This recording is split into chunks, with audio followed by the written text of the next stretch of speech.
یا کچھ خواتین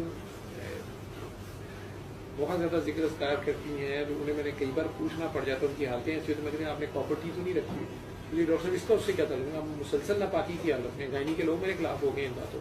but this is the truth, اس کا داغا ہی پورا کا پورا اندر ہے، اب وہ سارا کا سارا ناپاک حالت میں ہے، اور اس میں وہ عبادت فرما رہی ہے، نہیں ہو سکتی، وہ اس کی وجہ سے خاص ایک قسم کی کیفیت ہوتی ہے، تو میں تو اس پہ انہیں فوراً کہتا ہوں کہ ایسے ہے، اور وہ پریشان ہو گئی آپ کو کیسے پتا چلا، مجھے کیسے پتا چلا، آپ پہلے اسے نکلوائیں، اور یا یہ کام چھوڑ دیں، دونوں میں سے ایک کام کریں،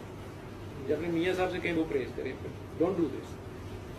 سمجھ رہے ان کو منع کر دو، یہ نہیں میں نے کہا کہ اللہ کا کلام نہ پڑھو یا اللہ کا ذکر نہ کرو یا عبادت نہ کرو، تو آپ عبادت تو کرنی ہی اسی کی ہے، ذکر کرنا ہی اسی کا ہے، تسبیح کرنی ہی اسی کی ہے، درود بھیجنا ہی ان پہ ہے، یہ تو جتنا بھی ہو لیکن آپ کا عمل اس کے ساتھ ہو، آپ کو اس سے انٹائر یا چلے کم ہو لیکن انٹائر 180 ڈگری سے اپوزٹ نہ ہو، آپ اس کا مذاق نہ بنائیں یا اس کے بدلے میں دنیا تو نہ مانگیں، جیسے یہ بچی پریشانی میں کہہ رہی ہے کہ میں درود پڑھتی تھی تو اس نے شراب بھی نہیں چھوڑی اور مجھے بچہ ایک ہی ملا اور زیادہ نہیں ملا، واٹ ایور جو بھی کہہ رہی ہے، اس کی ماں ہے، اس کی کڑک اپنی جتنی سمجھ ہے اس کی، لیکن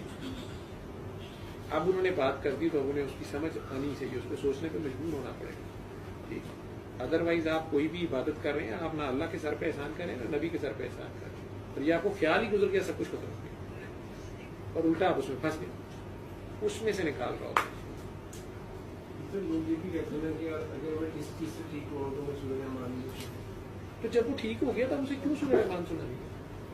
وہ یہ بات کر رہا ہے نا کہ میں نے اللہ کا کلام سنا یا اللہ کا کلام پڑھا یا میں نے اللہ کے کسی بندے سے دم کرایا، ٹھیک ہے، دم نبی کریم صلی اللہ علیہ وسلم کرتے رہے، دم میں سانس، اپنی زندگی کی سانسیں وہ بندہ دے رہا ہوتا ہے دوسرے کو، بھی کہتے ہیں کہ سرکار صلی اللہ علیہ وسلم سرکار کرتے تھے تو پھر وہ غلط کیسے ہو گیا؟ ہم تو چلے وہ پھونک مارتے تھے، جو بھی کرتے تھے جس طریقے سے بھی کرتے تھے، وہ یا اپنا جھوٹا پانی یا لعاب دہن بھی ڈالتے تھے، ٹھیک ہے، سارا کچھ علاج کے طور پہ کر رہے ہوتے تھے نا،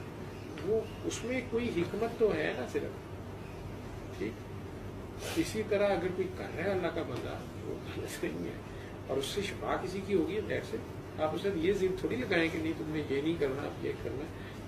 ہمارا تو یہ دعویٰ ہی نہیں ہے کہ بس ایتھوں ہم یہ کریں گے تو کچھ ہوگا، ہم بھی صرف بتا رہے ہیں باقی شفا اس کا،